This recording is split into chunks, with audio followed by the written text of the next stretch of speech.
Então, meus queridos, nesse vácuo da explicação, se o mundo sempre existiu ou se ele surgiu do nada, as duas vias é uma delas para explicar o surgimento do universo, mas as duas são as únicas vias, mas nenhuma delas, se você pensar, faz sentido. Então, Kiko, então o que é? Eu tô louco. Não, você não tá louco. É o limite da razão humana. Você não consegue explicar. Então, nesse vácuo da explicação, o Kant fala para você colocar a fé. É aquele velho negócio. Deixa eu até tirar aqui que eu já não estou precisando. O Kant não dá esse exemplo, galera, mas seria isso, tá? Nós somos o gomo da bola. O gomo da bola? É. Imagina que a bola é todo o universo. Grande, né? E o gomo? A partezinha, uma das partes da bola. O gomo sabe o que é a bola? Não, ele sabe a parte dele ali. E a bola? A bola sabe dos gomos. Né? Então, meus queridos alunos, chegamos à conclusão que, por sermos o gomo da bola, parte do todo, para Kant nós não temos razão suficiente para compreender o mundo e nem sentidos para experimentá-lo. Como se fosse assim, para eu saber o que é o universo, um exemplo idiota, ele não fala exatamente isso, mas ele quer dizer, eu teria que ter não os 5 sentidos, mas 1 milhão de sentidos para perceber o mundo. Eu teria que ter a razão multiplicada por 1 milhão também. Entendeu? A gente é muito tacanho, a gente é muito limitado. E nessa limitação a gente põe a fé. Então, nessas questões sem explicação, devemos nos guiar pela fé. Então, a fé, para ele,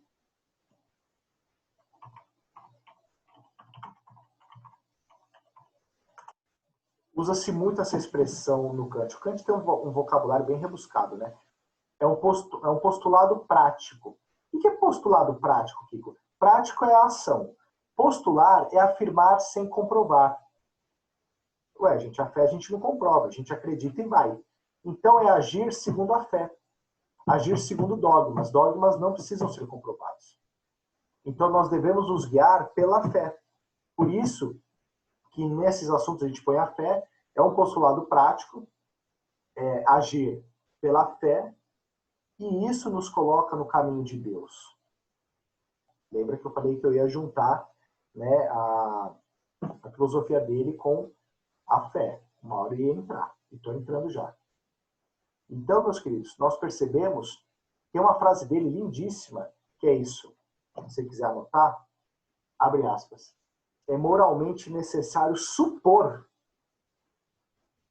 a existência de Deus. Fecha aspas. De novo, é moralmente necessário supor a existência de Deus.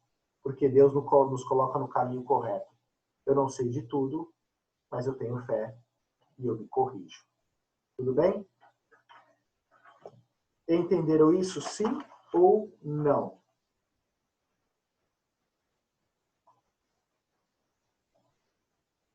Sim, tá. Galera, na apostilinha, eu acho que não tem isso. Se não tiver, escrevam aí. Vocês devem estar anotando, né? Espero que sim, né? Eu vou falar de ética agora, porque tem muito a ver agora, mas depois eu quero falar disso aqui, ó.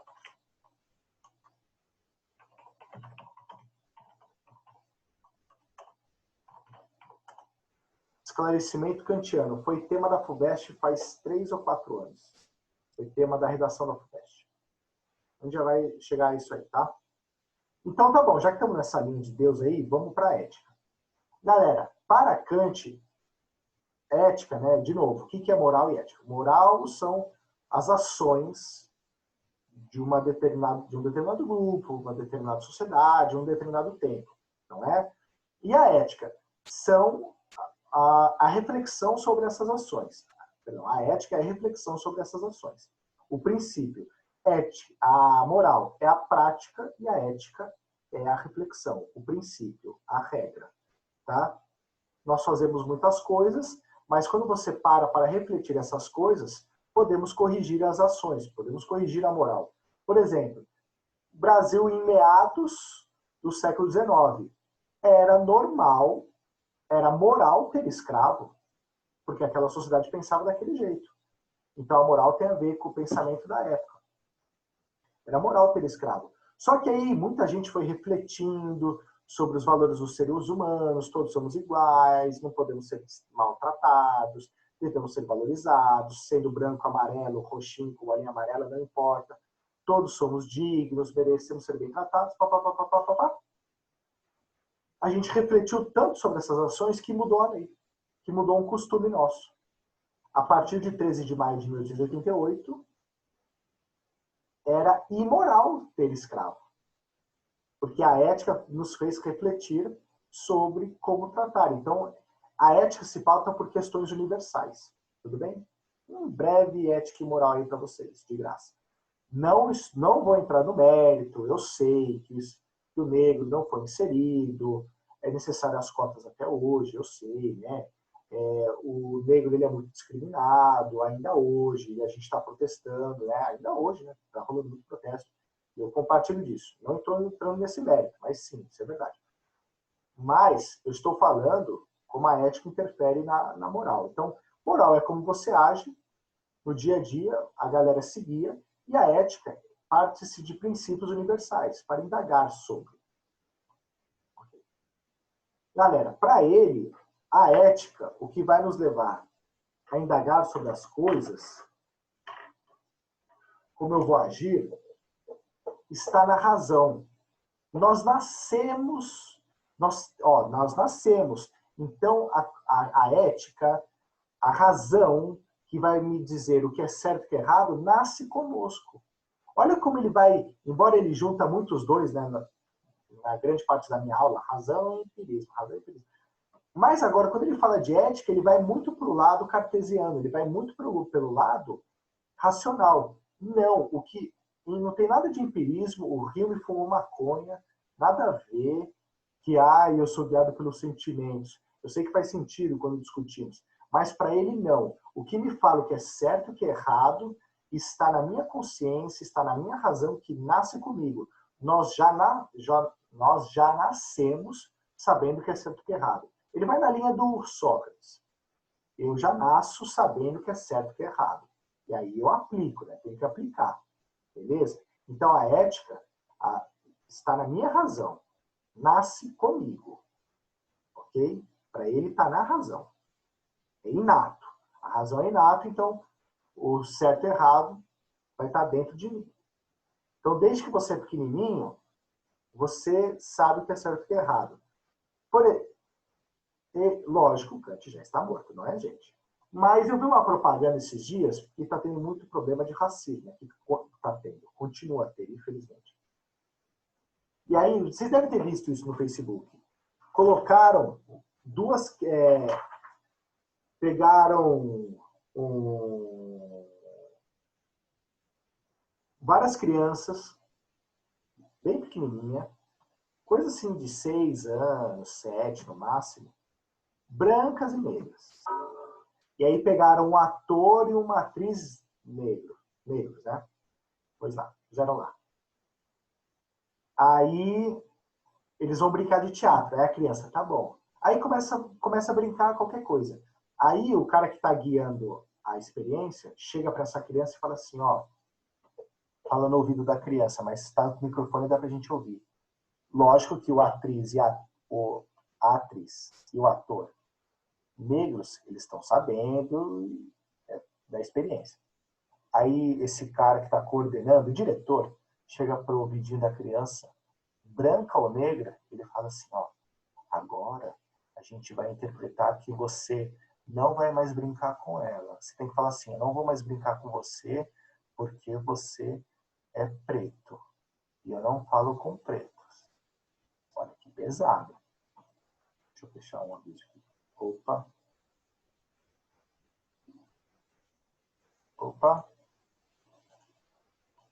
Ai, tinha escapado aqui. Sabe o que todas as crianças fazem? 6, 7 anos. Tinha umas de 5 lá. As brancas e as negras. Assim, eu não vou falar. Mas é brincadeira. Não vou falar. E olha que interessante. Interessante é triste, mas é interessante para se analisar. As brancas, eu vi essa reação muito nas crianças negras, a maioria. As crianças brancas, não vou falar. As negras, principalmente. Não vou falar porque fazem isso comigo, então eu não posso fazer com os outros. Eu sei que é ruim. Não vou brincar disso. Se o Kant estivesse vendo isso, ele falaria, tá vendo, Kiko? Tá vendo, galera? Uma criancinha. Ela já nasce sabendo o que é certo e o que é errado. Né? A criança negra literalmente sentiu na pele isso, né? Então, está dentro da nossa razão. Não é questão de sentimento, igual o Rimo fala. Para Kant, é questão da razão. Somos guiados por uma lei moral universal que nos guia para agir corretamente. Certo? Então, a razão inata, eu presencio tudo e eu julgo que é certo e que é errado. Tá? Aí que o aluno fala, então a ética é individual. Eu já falei que a ética ela é individual, mas ela se pauta por valores universais. O que é certo e errado para o Murilo, o que é certo e errado para ele não é o que é certo e errado para mim, não. Mas você falou que a ética é do indivíduo? Sim, mas nós refletimos tanto sobre as ações que nós estabelecemos os princípios universais para valer para sempre, para todos os tempos. Isso é ética. Né? Eu estava dando uma aula no segundo colegial, num lugar aí, no colégio até grande. É ética do indivíduo, então tem certo e errado para mim, e é para mim, para você é outra coisa. Não pode. Porque se fosse assim, galera, você acha que ia acabar a escravidão? Um senhor de engenho lá fala, o que é certo e errado para mim, que tem que ter escravo. Aí o Murilo lá, o tataravô do Murilo naquela época, não, é errado ter escravo. Então você não tem, eu tenho. Não, a ética tem princípios universais. Tá? Então, galera, ao falar disso, ele chega nesse ponto que há dentro de nós a razão que nasce conosco e ela nos diz o que é certo e o que é errado. Segundo Kant, há dentro de nós e grita, dentro de todos nós, isso aqui, ó. Outra expressão. O Kant é cheio de expressãozinha, galera. Vai se acostumando.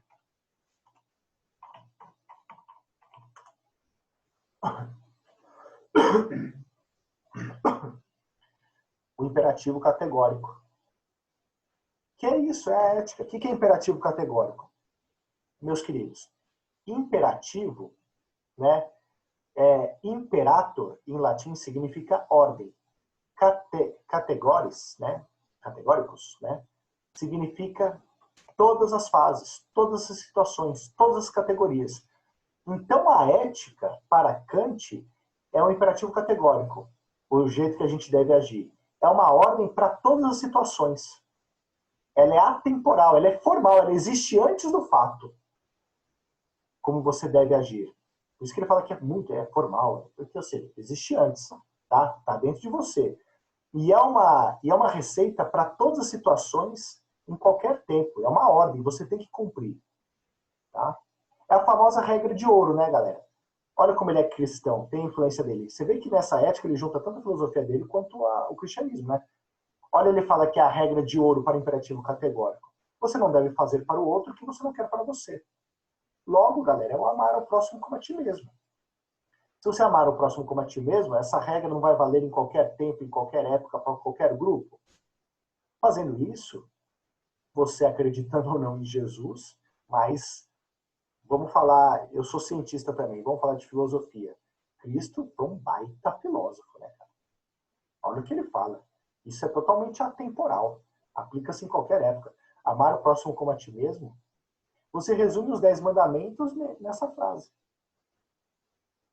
Não é? Então, ele fala que esta é a ordem para todas as situações. Até aqui ficou claro isso, sim ou não? Por que imperativo categórico? Porém, essa regra do imperativo categórico não muda conforme o tempo e a ética do período. Olha, Murilo, eu até como professor de filosofia, eu te falo que a ética ela se pauta por princípios universais, mas ela vai se moldando, sim, né, Beth? Né? Mas você concorda comigo que há princípios, digamos assim, a moral, ela é um plástico, né? Ela é bem assim, né?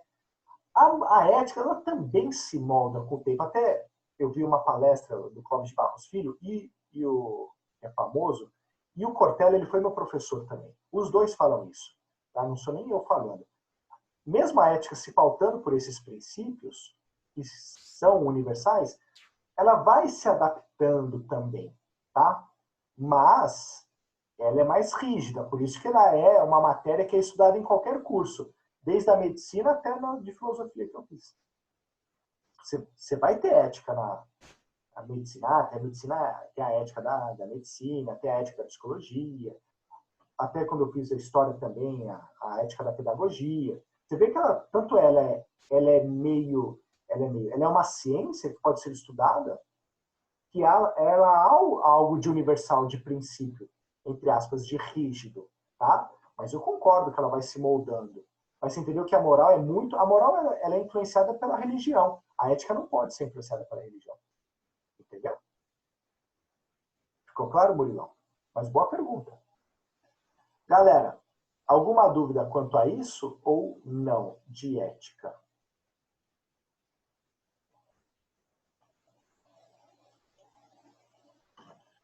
Sim? Entendi sim. Obrigado. Beleza. Mais ninguém? Súcio, Isabela. Beleza. Então, galera, vamos terminando a aula aqui. Ó. Falta eu falar um negocinho da ética, é que eu queria essa pausinha, e depois falar daquele esclarecimento kantiano. Então tá. Dá tempo, é rapidinho. Meus queridos alunos, então, ele fala que esse tipo de ética, a ética, né, ela é uma ética do dever e da atitude. Ou seja, quando você vai agir, você tem o dever de agir conforme essa universalidade, de agir corretamente, guiar-se pelo que é certo. Você tem o dever de fazer isso. Você tem que ouvir a voz dentro de você, que ela fala para você agir corretamente. É a ética do dever e da atitude. Então você deve agir e age.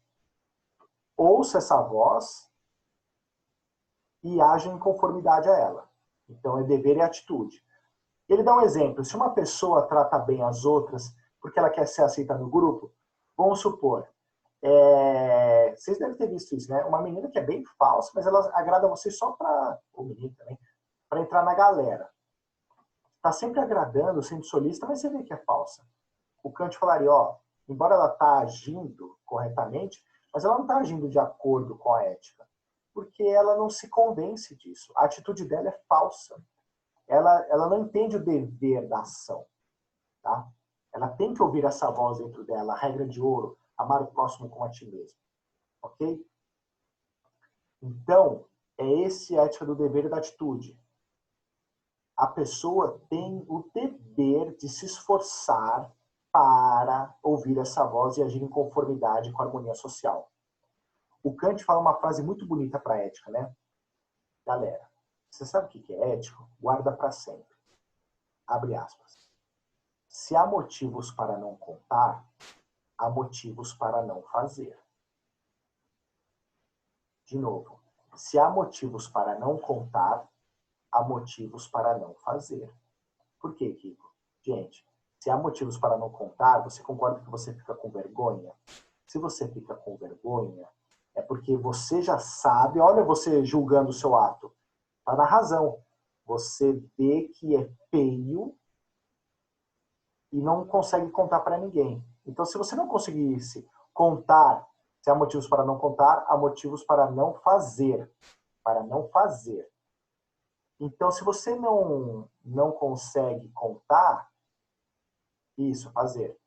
Então, não faça. Vamos supor, quando voltar às aulas presenciais, eu vou de bus... Não, eu ando de moto, né? Mas tá bom, eu vou de moto lá pro êxito.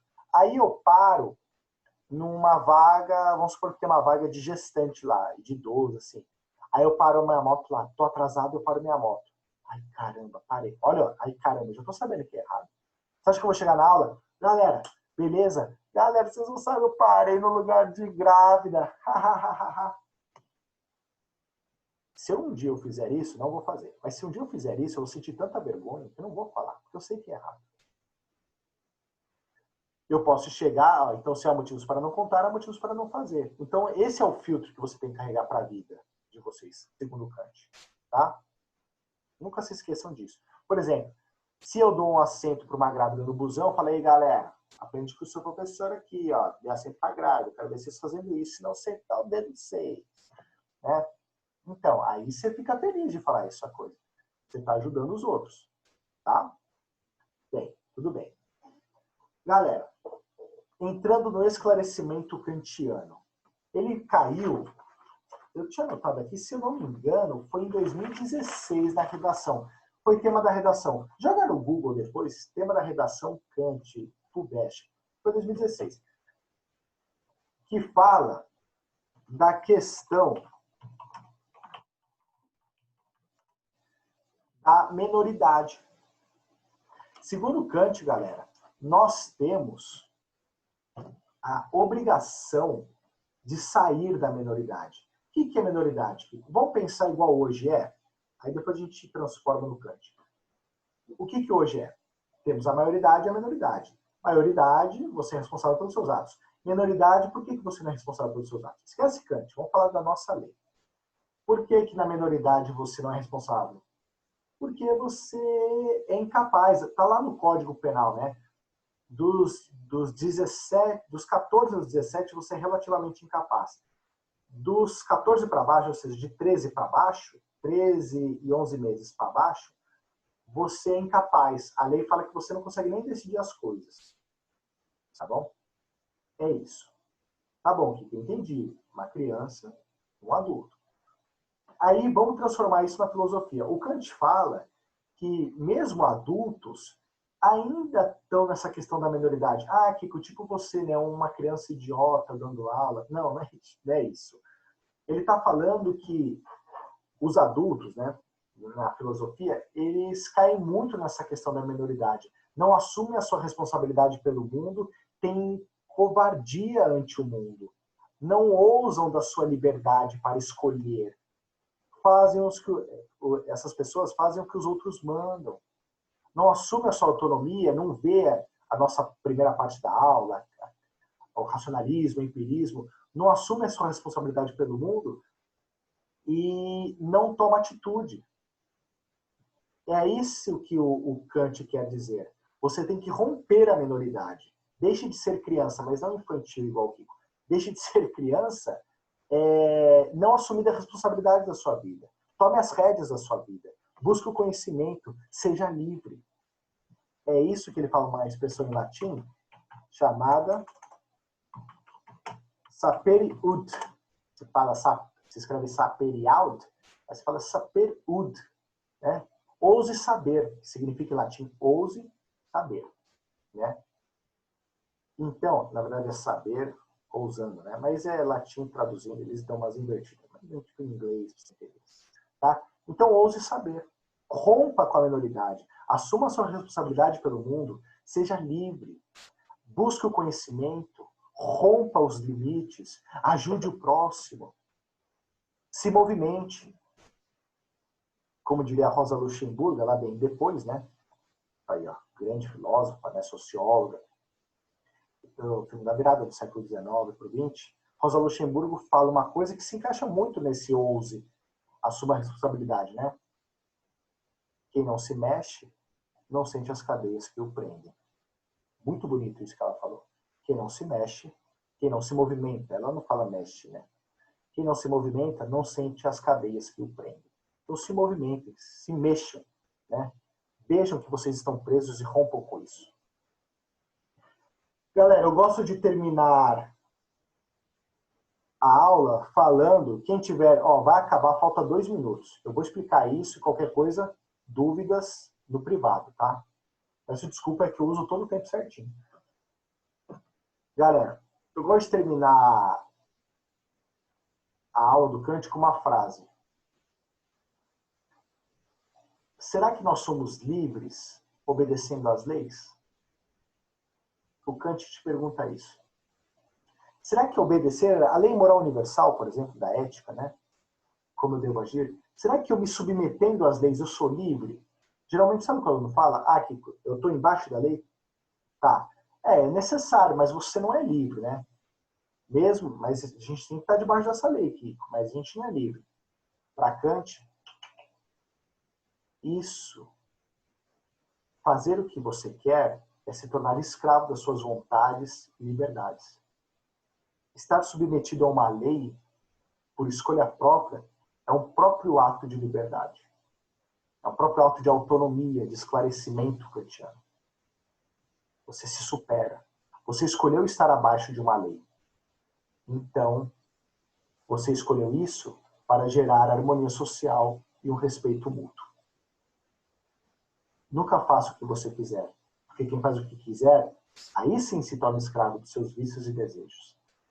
Termina a aula com o epitáfio dele, está no túmulo dele, essa frase.